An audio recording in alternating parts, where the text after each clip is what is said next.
Please stand by. Excuse me, I'm talking. It's coming. It's coming. It's coming. It's coming. Warning. What is your name? I am Jay Ramone, and this is the Jay Ramone Podcast. If the FCC knew you were doing drugs on the air, shut us down! This gets more work done more accurately. I will sit down with bands, artists, chefs, business owners, and fellow Oklahomans to talk about their projects and dealing with day-to-day life. This stuff can give you brain damage. This is the Jay Ramone Podcast. Power of the internet is truly amazing.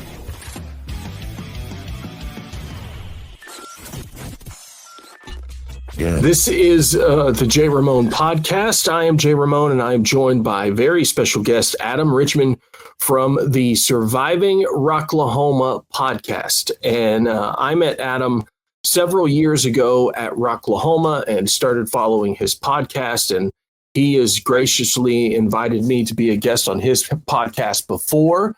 And so I reached out to Adam because I wanted to take this time to bring him on, because now is a perfect time, better than any, because we just got the new Rocklahoma 2025 official lineup release today. How excited were you to see that pop in your inbox at 10 a.m.? You know, actually, I went live at 10 because the last couple of years I've got into the tradition of doing a live reveal. So once I figure out about what time they're going to drop it, we go live. And so everybody can see my reaction just as much. A lot of folks seem to think that I get some inside information, which, you know, I get some whispers here and there, but I never really see anything before everybody else beyond a few clues here and there, just because, you know, working in what we do in media, we know a lot of bands. And so and here's the thing. Yes, we work in the music industry and we know lots of bands and we know lots of people that do this, but we don't really have any insider information. They don't leak this stuff early to us. Our speculation is purely based off of us going to Google and seeing who's touring where and who's playing where when, to see if the routing possibly makes sense. They go, oh, there's an open date that weekend, so that looks like that might be a possibility. That's literally how we kind of do it. It just comes out of obsession, man. And Surviving Rocklahoma was just came out of my obsession for this music festival. I started going in 2013, and I just found a part of myself at that festival that was just such a magical thing happens in those campgrounds, and seeing folks come together in a form of community that you don't really see a lot in the outside world. And since we've been doing that, man, it's just, it's a hobby, it's an obsession, and I worked for my whole year just to be able to go to Rocklahoma. And once I was fortunate enough to start being granted media privileges, it just fueled that fire. And so, you know, like, as you said, we just process of elimination. We just, okay, who's coming, who's not going. And, you know, once you go enough times, you kind of figure out the way everything works. And then you're kind of able to pick up signs of how things are going to look from one year to the next. But things have been very different in the last couple of years. We've had different types of promotions that have come and gone. And so this being their first year that they're truly doing it totally in-house, I think they knocked it out of the park. So going back to what you were talking about, your very first Rocklahoma 2013, what was the lineup that year? Do you remember? Oh, man, it was a stacked lineup. That was back, and I believe AEG was doing it at the time. And so, you know, they had all of those resources that they have. And so that's back when we were getting like 70 bands crammed in a weekend. And, yes, that's great, but you're also missing a lot of bands. You can't be. You can't be everywhere. And I believe Guns N' Roses was the year with Guns N' Roses because Chinese Democracy, Guns N' Roses. Yeah. Wow. I think so. Because Slash was there. I remember. Yes. I'm trying to think of who else. I got VIP that year, and I've only had VIP, and we had free beer in the VIP tent back then. So you'll have to forgive me. My memory is not.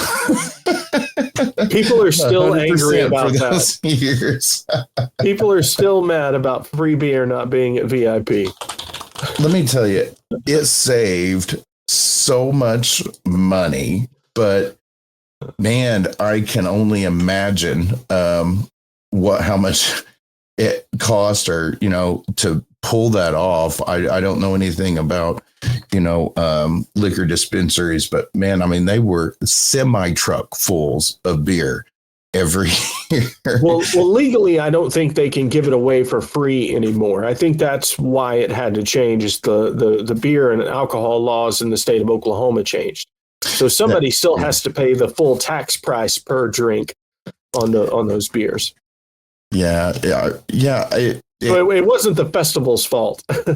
Absolutely not. And a lot of people had a hard time kind of grasping that because, when the alcohol laws changed, a lot of cool things happened. Like, you can buy liquor on Sundays. You can do a lot of cool other things. And then, that one got me. No, we can't just give free alcohol away for a wristband. So, that was definitely a catch-22. But, the value is still very much there with the VIP because, you get the air-conditioned tent, you get reserved seating. And to be honest with you, I go really hard at Rocklahoma. At 42 years old, I can't go as hardcore as I used to. And that reserve seating saves my butt. Literally, I can sit down. I don't have to fight through a crowd to get a good seat. Not having crowd surfers come on top of me or mosh pits forming beside me. So I like being able to see the main stage, the big stage, and have my spot designated. The only time I've ever had a VIP ticket and able to sit in VIP was when Pantera played. Ooh, the one time you're going to want to be up close and in the pit. I cried. It was so great. It was amazing. You were asking about 2013. That first year was Guns N' Roses, Alice in Chains, Korn, Bush, Cheap Trick, Bullet for My Valentine, Papa Roach, Skillet, and a bunch more in there. But yeah, man, I still got it. That was a solid lineup, man. That was a solid lineup. It was. So let's see. You've been there since 2013. So this will be your 12th year. 12th? Because they skipped one. This will be going in my that's good call. 11th year, but we were going to be there. I had my tickets at the time. We were prepared so to I go. Still count it. The year that never was. So what has been your favorite Rocklahoma lineup of all time? That one that's such a tough question because you after you go so many years, they all kind of blend together. Right. And I have so many lineups that meant so much different to me. I'm going to go ahead and say the first year, I believe it is 2021, the first year that I qualified for my photo pass. And so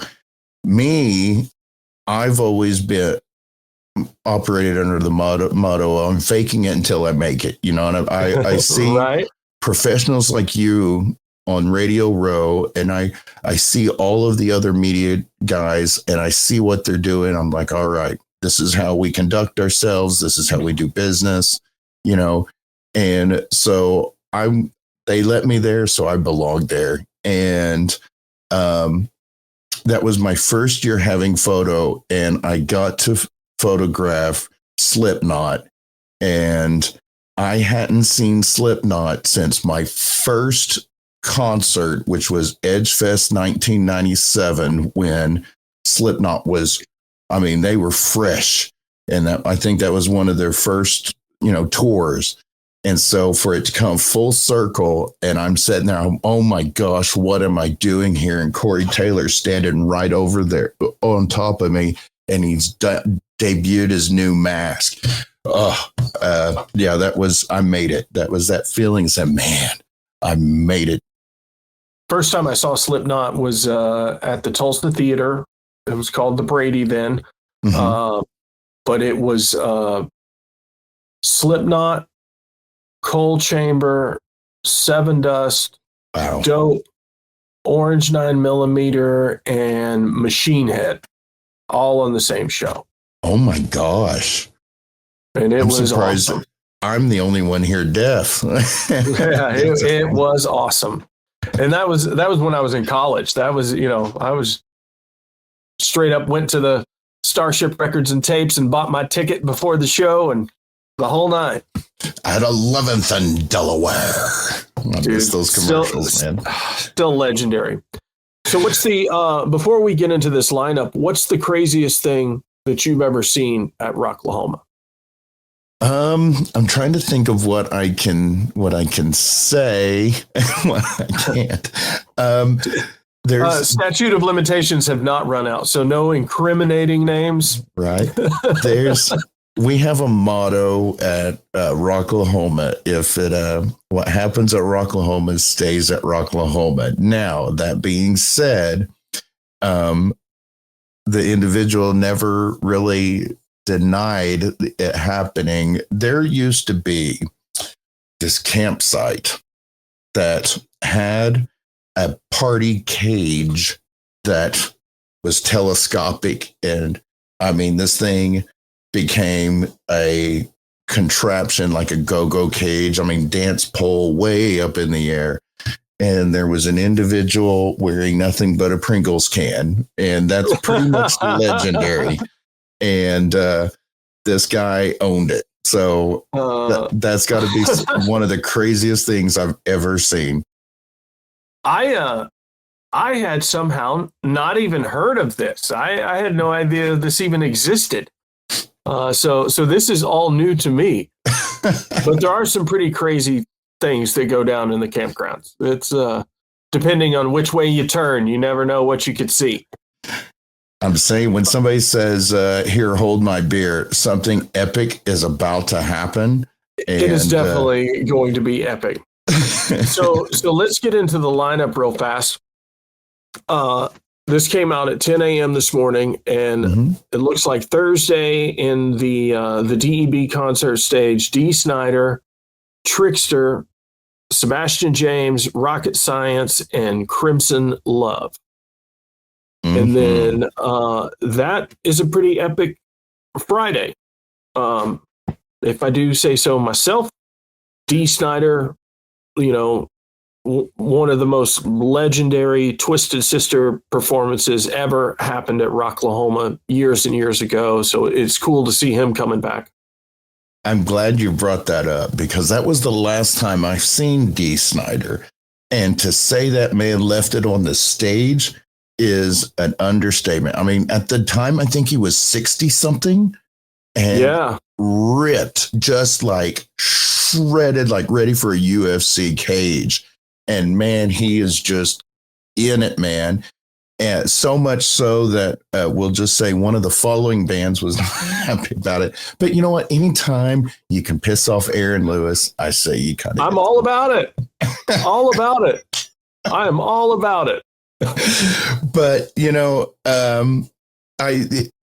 after seeing that performance, even if it's just him solo, that means you're going to get more raw, unfiltered legend.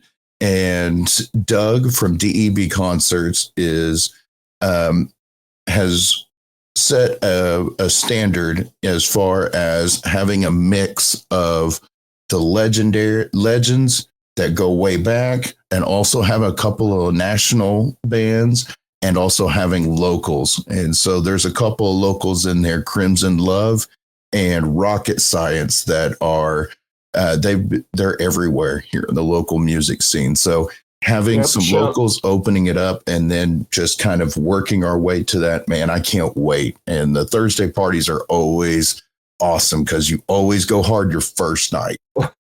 I've never seen Crimson Love live, but I've played them on the local talent show before. And obviously, shout out to Rocket Science, Scott and Jana. You know, they've been a part of the Tulsa music scene for a long time, going all the way back to Down for Five and Sybil's Machine, and you know, the list goes on and on. So it's cool to see them back in the lineup again. So Friday, headliners: Five Finger Death Punch, Marilyn Manson, Alice Cooper, The Darkness, Marky Ramone, Hinder, Dorothy, Saliva, Orianthe, the band Peel, Paralandra, Dime Store Riot, One Night Stand, and Fist of Rage. So when I saw that Fist of Rage and Dime Store Riot were on Rocklahoma, I wasn't really paying attention to the list yet. I was just seeing the names. And I know that they share some members, so I was thinking, oh, that'll be awesome. They get to play multiple nights. No, they're playing on the same night.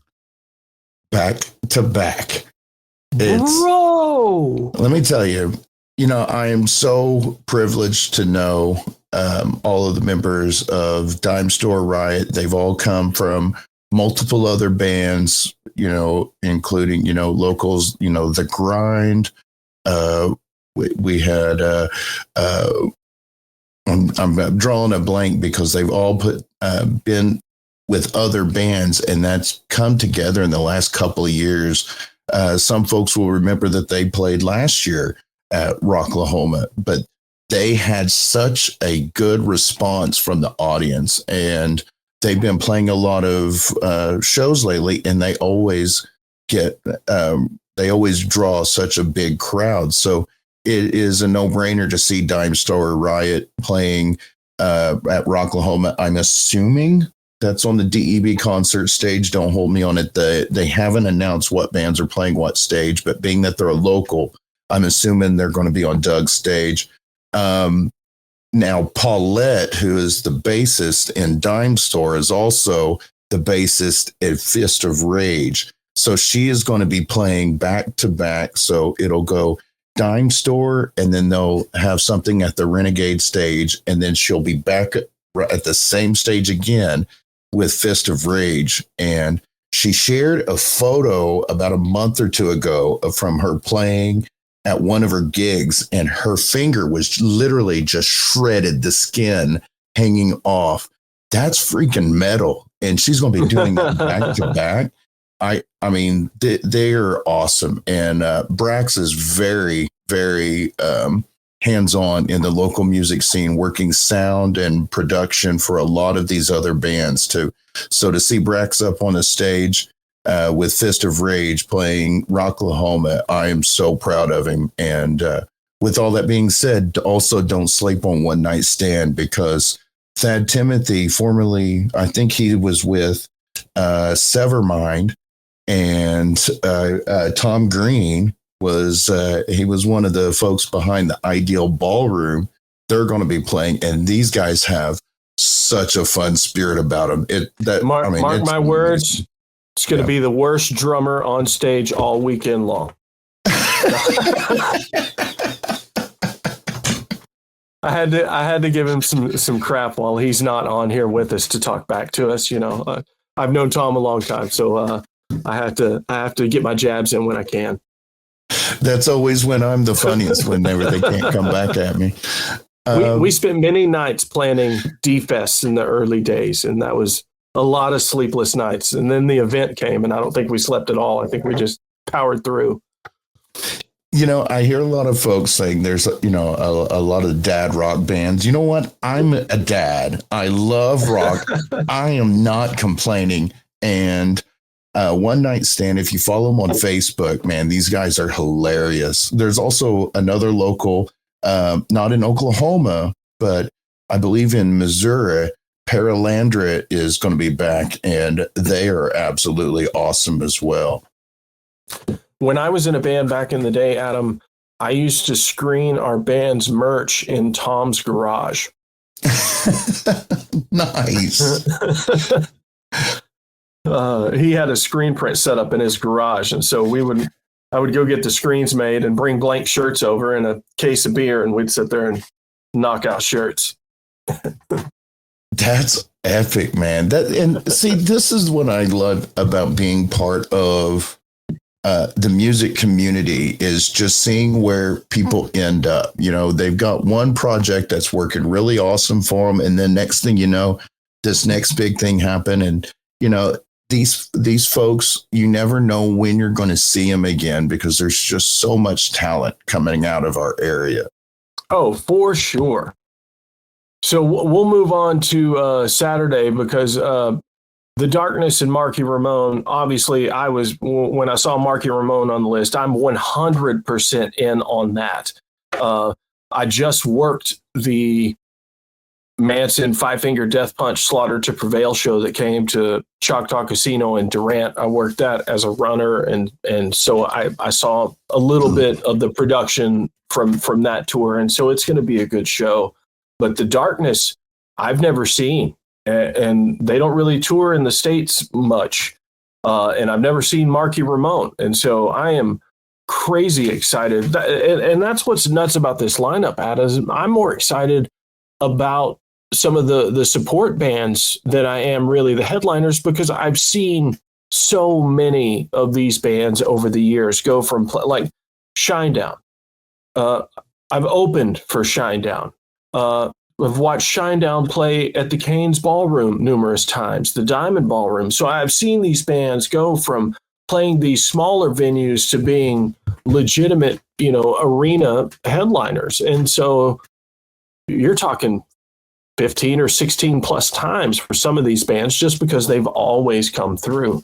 Like Breaking Midget and 3 Days Grace, both of those bands have played Tulsa and Oklahoma City a ton. But I'm excited for Knock Loose. I'm excited for Tom Morello. And then you got Starset, Citizen Soldier, Aaron Jones, Drowning Pool, 10 Years, 0936.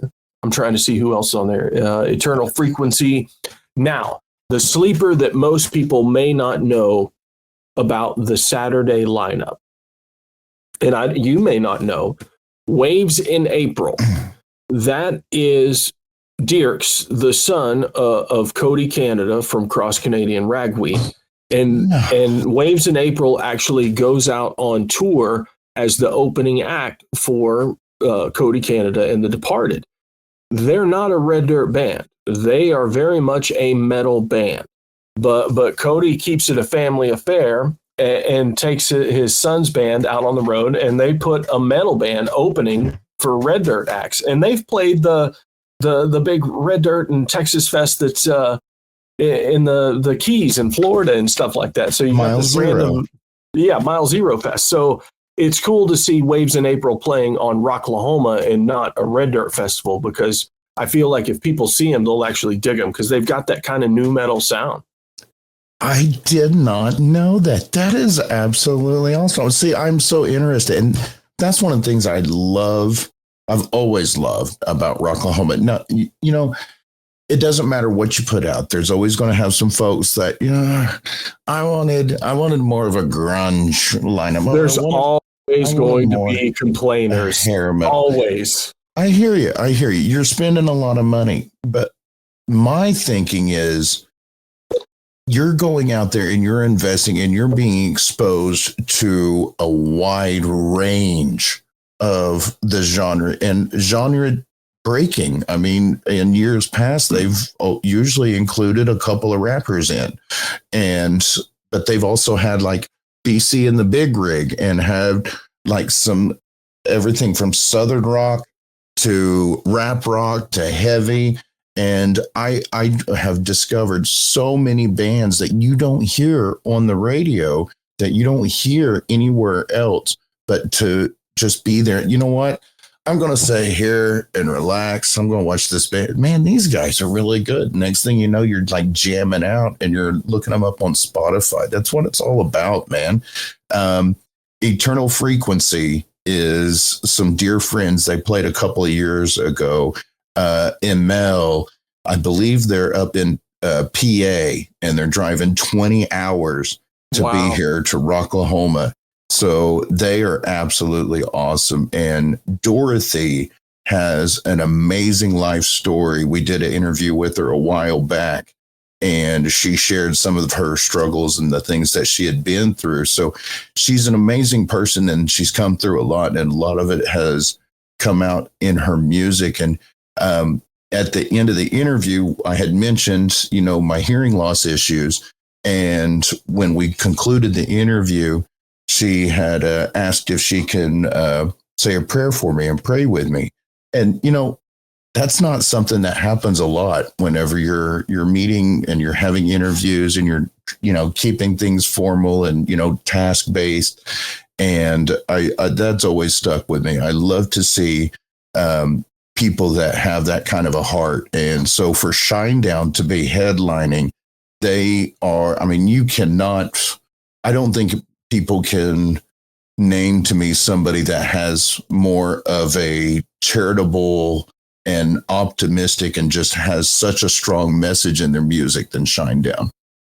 Shinedown's one of those bands that from the moment go that they started coming to Tulsa, they really helped get behind Cancer Sucks and would always donate guitars or autographed drum heads or whatever to be auctioned off for cancer research.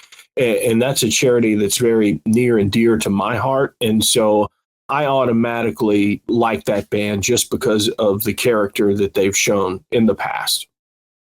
Yeah. Yeah. And every time you see something from Shinedown in like the news, or, if you see them at a festival and you look up the festival later, you just see them doing surprise things with the fans. Like they turn up unannounced, or next thing you know, they're out at a fence singing a cappella or something to the fans, like serenading.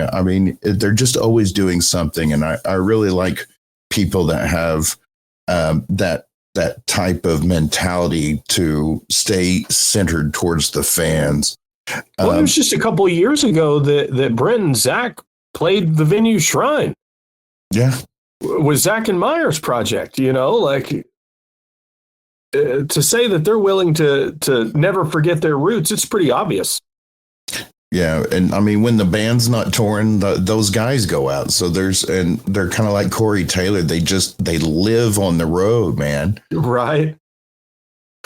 So we'll go to Sunday now, because I think we're all obviously excited for a bunch of the bands on Saturday, like Tom Morello. That's pretty legendary. I'm not going to lie. I lost it on the air when I saw him, Tom Morello. I was like, is that the Morello? I didn't know he was touring out, solo. But everybody, I don't think you can be a rock fan. Well, you can, but just about every rock fan that has ever heard Rage Against the Machine has been begging for, them to come through since they've been playing, because when do you ever get to see them? And you know what? Just seeing Tom Morello is close enough for me, man. He's just a legend, and what he has done for that instrument and how that influenced other people. That's what I love about these types of festivals is you get to meet these legends, or you get to see them, and it just kind of makes you a well-rounded fan of the genre. I couldn't agree more. Sunday's pretty cool to me because we've got an OG Rocklahoma veteran coming back with Mike Tramp from White Lion, who's going to be playing. And then Snakebite Whiskey, Color of Chaos, Wargasm UK, The Funeral Portrait, Barbarians of California, Tsunami of Mice and Men, The Struts, who I saw a few years ago at the Diamond, and they are a great band. Flyleaf with Lacey Sturm, and the one that threw me off, Bruce Dickinson. Right. Yeah, everybody knows. Everybody's like, I know that name. Why am I not? He is. Yeah. Yeah. He is promoting a book and is doing a book tour. So I figured that there would be a solo tour that goes along with it. He's got to take some time off from his busy schedule as a commercial airline pilot. And from legendary band, and if I remember Iron Maiden. That's right. If I remember correctly, he got he's also got multiple degrees. He's a very educated person, and so between Saturday and Sunday, the IQ level of Rocklahoma is going up substantially with Tom Morello and Bruce Dickinson being on the grounds. That's fine. I'm going to burn a couple of brain cells when 311 comes on. I'm so excited to see 311. I mentioned a few times tonight about my first concerts, and 311 was the first concert I went to by myself that I drove to Tulsa to the Cain's Ballroom and watched them. And do you remember what year that was? Early 90s, maybe 98, 99. Okay, so this was when they were still kind of doing rap rock stuff. Yes. And I just remember it was just such an amazing show, seeing the chemistry that these guys had. And they were just masters of matching the vibe in the room. And so by the end of it, it's just a drum solo, everybody knows the drum solos. We're rock and roll at standard, but next thing you know, all of the band members come out and they're all air drumming at the same time. I was 17. I was amazed. I've wanted to see them ever since. And so to see them come back through, I'm so excited because I always see them at other festivals and I was like, man, when are they going to come here? Yep. Now they're here. So Shinedown, that was the first one to use legitimate pyro, correct? A few years ago. Is that right? I'm not sure on that one. I know my photographer got some amazing shots of their pyro that year. I just remember it was a really big deal that all of that, when all of that was going off. And I didn't know it at the time, but we could see the platforms from Media Row behind the stage, but we had no idea what was on top of them until those things started exploding and going off. Yeah, it might have been the fireworks that they were using. That may have been what it was. Because I remember they cleared off the balcony up there. So the folks who upgrade every year and get the expensive seats. So you get to stand up there on the balcony and watch. I remember they cleared all of that out. And so they're like, no, we got something special for you guys. Y'all go get down in the pit. Watch this. That's pretty awesome. So what year was your first that you had a pass for the media tent and were doing interviews? I believe it was 2021. 2018. I was about to say, I thought you'd been doing it a little bit longer than that. Yeah. It's still blowing my mind. I've been doing this for 10 years. 2018, because we had media for 2 years and then COVID hit. And that was supposed to be the first year of Born and Raised. We were supposed to have Willie Nelson, which I'm still upset that one got canceled. And I had Photo that year. And so that one didn't happen. So 2021 ended up Photo. So 2018 was my first year that I did media. And let me tell you, it was like being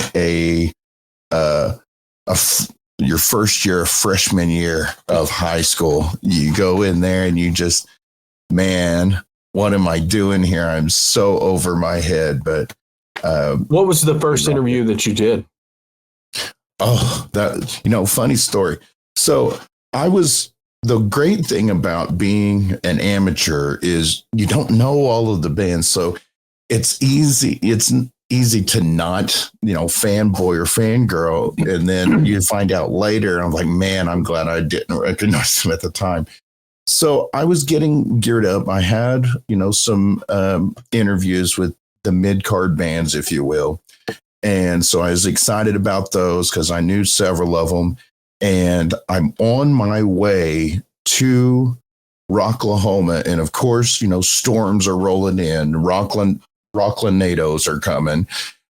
And I'm stopping to get gas. And I'm in there and I'm telling, trying not to brag too much. But I was like, yeah, I'm getting ready to go up to media. And, and then I get my phone rings and they confirmed with Guar.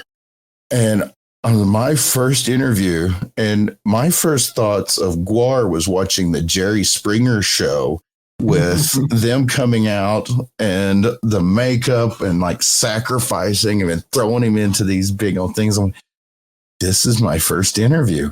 Holy crap.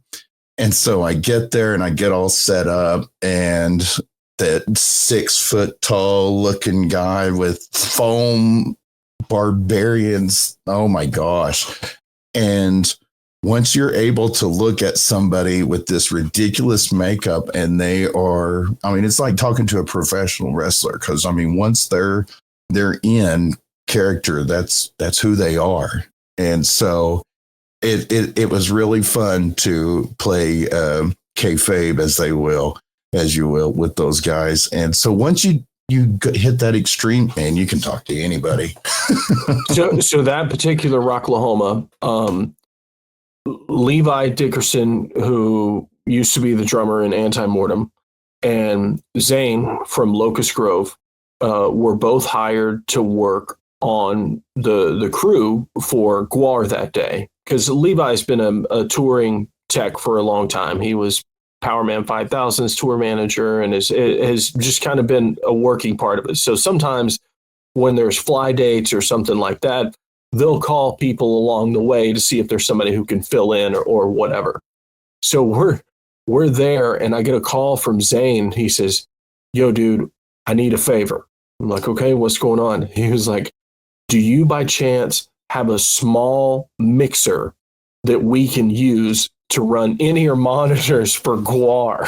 Theirs isn't working. And so I go to the cat van and I get in the back of the van and I'm digging through my gear and I'm like, yeah, dude, I got a 4-channel mixer right here. So they came and grabbed this mixer and used our 4-channel mixer to run some in-ear monitors and brought it back for Guar's set that day.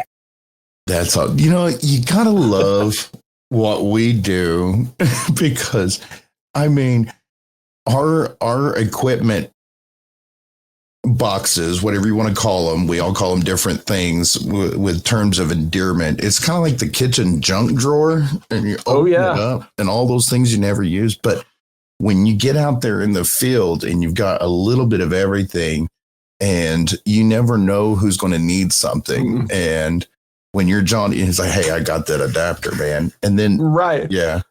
You've got two types of cases. You've got the cases that are highly organized and everything goes in its exact place.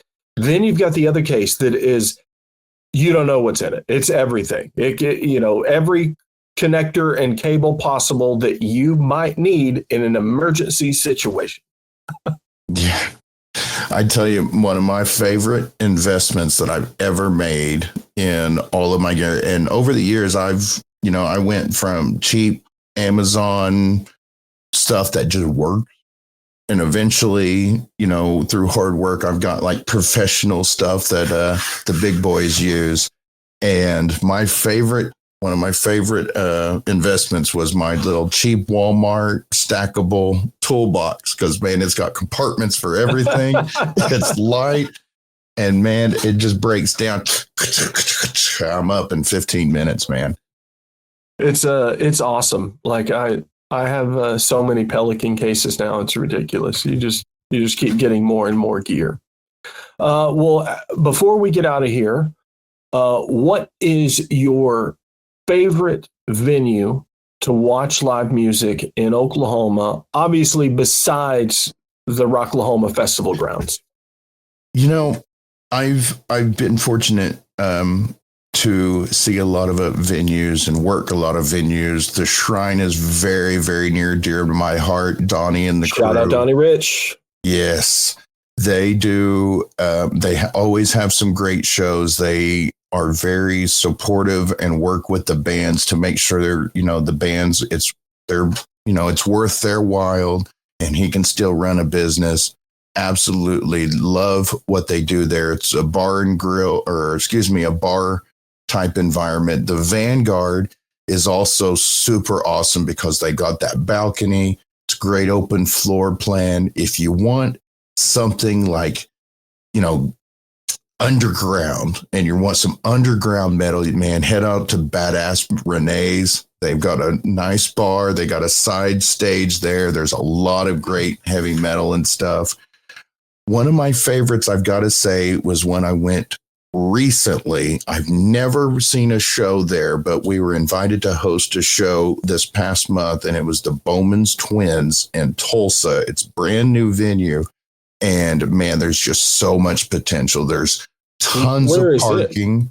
The light's great. The sound's great. They remodeled it all, and it was a very, very nice venue. Where is it?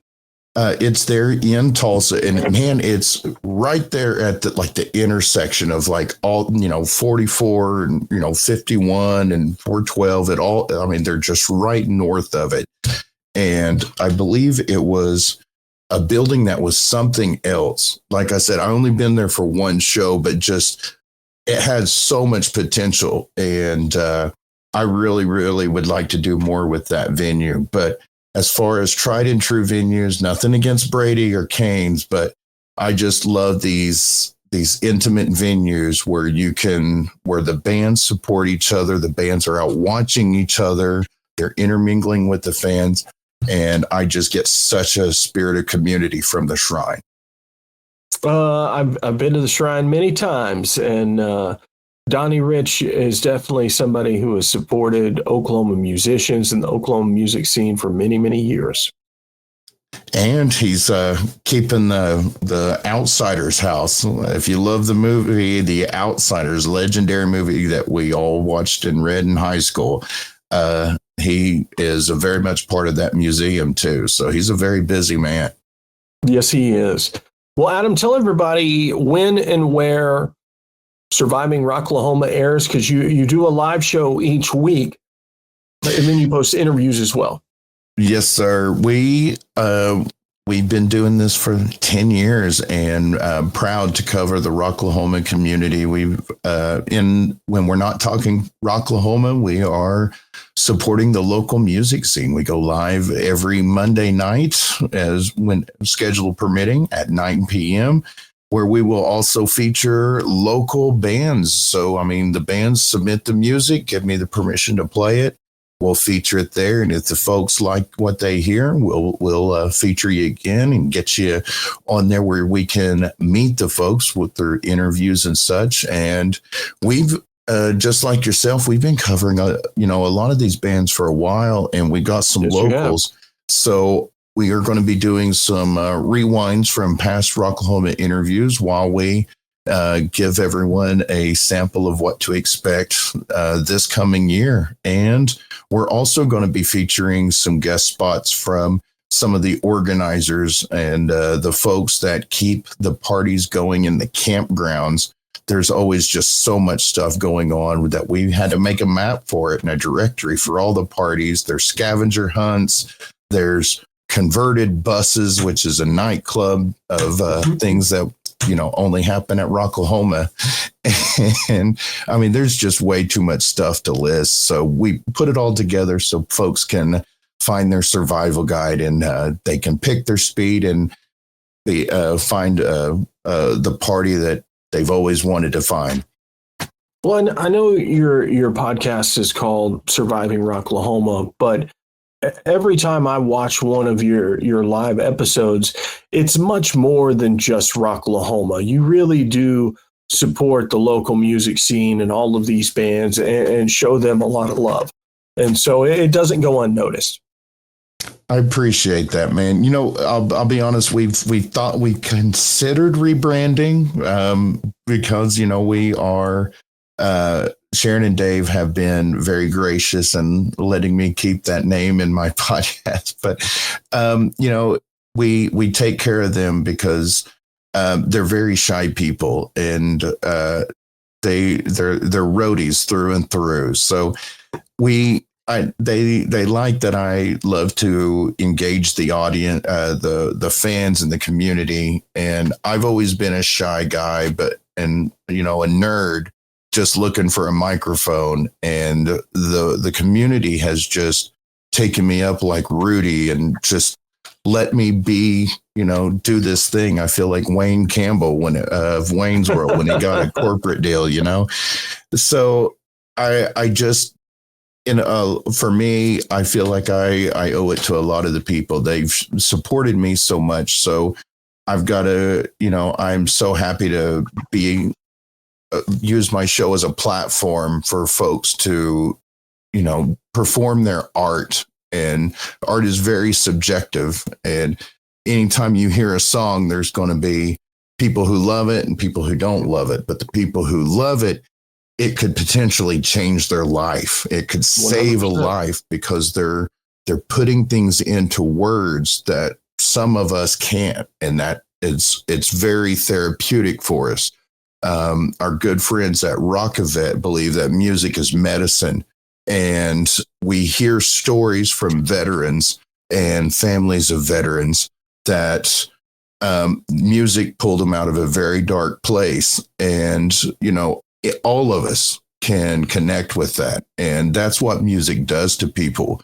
And a lot of these local bands, they're just like people, you and I, folks that they just love to do, you know, perform, and they wanted a place to perform. And to be a part of giving them a place for people to hear them is just the biggest reward I can think of. It's so fulfilling.